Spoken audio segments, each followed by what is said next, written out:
اعوذ باللہ من الشیطان الرجیم بسم اللہ الرحمن الرحیم ام کنتم شہداء اذ حضر یعقوب الموت اذ قال لبنیہ ما تعبدون من بعدی قالوا نعبد الہک والہ آبائک ابراہیم واسماعیل واسحاق الہ واحدا ونحن له مسلمون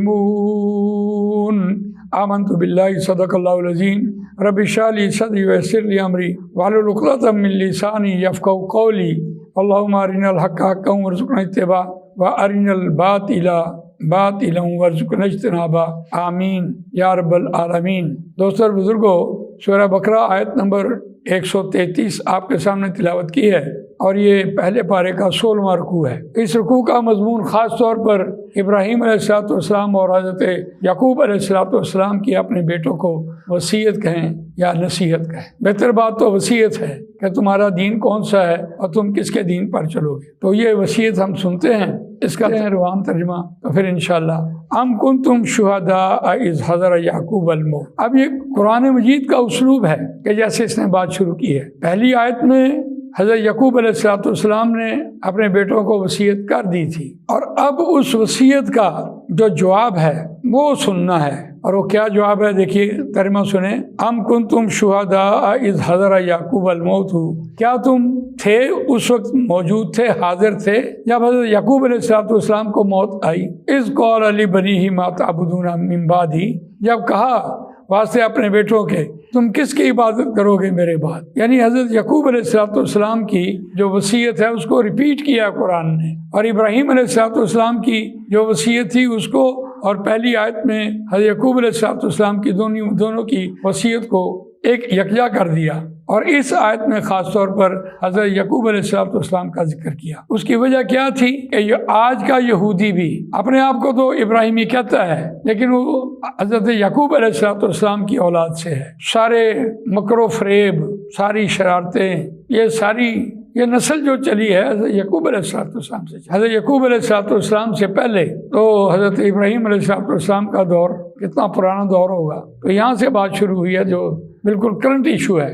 اذ قال لبنیہ ما تعبدون من بعدی، جب کہا واسطے اپنے بیٹوں کے کس کی تم عبادت کرو گے میرے بعد؟ قالوا نعبد الہک والہ آبائک ابراہیم واسماعیل واسحاق الہ واحدہ۔ بہت خوبصورت بات ہے، انہوں نے کہا ہم عبادت کریں گے تیرے معبود کی اور تیرے آباء و اجداد کے معبود کی، اور وہ آباء و اجداد کون ہیں؟ ابراہیم علیہ السلام کے، ان کے تایا حضرت اسماعیل علیہ السلام، ساتھ ہی نام لیا، حضرت اسماعیل علیہ السلام کے اور حضرت اسحاق علیہ السلام کے معبود کی۔ دیکھیے اس آیت میں محمد رسول اللہ صلی اللہ علیہ وسلم کا نام گرامی نہیں ہے، لیکن انڈائریکٹلی حضرت اسماعیل علیہ السلام کو وہ چین سے نکال نہیں سکے۔ حضرت ابراہیم علیہ السلام، حضرت حاجرہ سے حضرت اسماعیل علیہ السلام، حضرت سارہ سے حضرت یعقوب علیہ السلام، حضرت یعقوب علیہ السلام حضرت اسماعیل علیہ السلام سے چھوٹے تھے، حضرت اسحاق علیہ السلام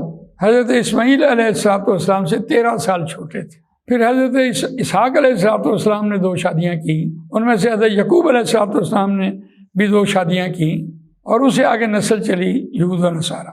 جب آباء و اجداد کی بات کر رہا ہے قرآن مجید، تو اس کا مطلب ہے کہ جو تایا ہیں ان کا ذکر بھی موجود ہے، ان کو لڑی سے باہر نہیں نکالا جا سکا۔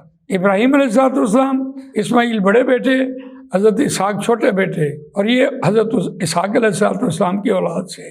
تو یہاں یہ بات کہی جا رہی ہے کہ قالوا نعبد الہک والہ آبائک، تیرے آباء و اجداد کے الہ کی بھی ہم عبادت کریں گے، اور تیرے معبود کی بھی ہم عبادت کریں گے۔ کون؟ ابراہیم و اسماعیل و اسحاق۔ ابراہیم علیہ السلام کے آگے بیٹوں کا ذکر کیا، اسماعیل علیہ السلام اور حضرت اسحاق علیہ السلام، ان دونوں کا اللہ کون ہے؟ الہ واحدہ، اکیلا معبود، ونحن له مسلمون، اور ہم خالص واسطے اسی کے فرما بردار ہیں۔ آیت کا روان ترجمہ آپ نے سنا، لیکن کیا آج کا یہودی قرآن مجید کے اس حکم پر عمل کر رہے ہیں؟ سوال ہی پیدا نہیں ہوتا۔ اگر وہ حضرت اسماعیل علیہ السلام پر ایمان لے آئے تو تو انڈائریکٹلی وہ رسول اللہ صلی اللہ علیہ وسلم پر بھی ایمان لائے۔ بلا شبہ رسول اللہ صلی اللہ علیہ وسلم کا یہاں نام گرامی نہیں ہے، اس کے باوجود کہ وہ حضرت اسماعیل علیہ السلام کے اوپر ایمان لے آتے تو ظاہر بات ہے حضرت رسول اللہ صلی اللہ علیہ وسلم پر بھی ایمان لے کے آتے۔ وہ ہمارے مسلمان بھائیوں تھے، تو جو بات کہی جا رہی تھی کہ اکیلا معبود وَنَحْنُ لَهُ مُسْلِمُونَ، اور ہم واسطے اسی کے فرما بردار ہیں، تو یہ وصیت علیحدہ سے حضرت یعقوب علیہ السلام نے بھی اپنے بیٹوں سے لی، اور حضرت ابراہیم اور حضرت یعقوب علیہ السلام نے اس سے پہلی آیت میں دونوں نے وصیت لی اس دین کی جسے ہم نے نافذ کرنا ہے۔ دیکھیے، ایک ہے مذہب اور ایک ہے دین۔ دین اسلام مذہب نہیں ہے، دین اسلام دین ہے۔ مذہب تو ہوتا ہے ایکسپیریمنٹ کا، کوئی دل میں خیال پیدا ہوا، اس پہ ایک ایکسپیریمنٹ کیا، دوسرا کیا، تیسرا کیا، جب اوسطاً ایک بات فکس ہو گئی تو اس کو اختیار کر لیا، اب وہ ایک عقیدہ بنا، وہ ایک گرہ بچ گئی، وہ مذہب بن گیا، اس پر آدمی کاربند ہو گیا، مذہب بن گیا۔ لیکن دین اللہ تعالیٰ کی طرف سے نازل ہوا، رسول اللہ صلی اللہ علیہ وسلم نے اسے پیش کیا۔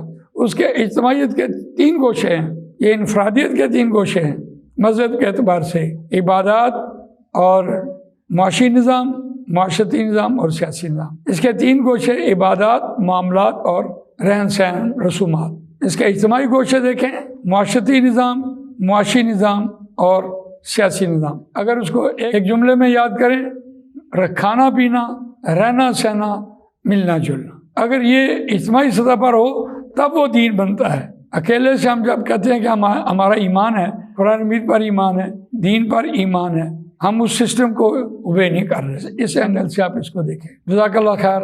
اللہ تعالیٰ مجھے آپ کو قرآن مجید پڑھنے، سمجھنے، اس پر عمل کرنے، اس کو دوسروں تک پہنچانے کی توفیق عطا فرمائے۔ سبحانک اللہم و بحمدک، نشہد ان لا الہ الا انت، نستغفرک و نتوب الیک۔ جزاک اللہ خیر۔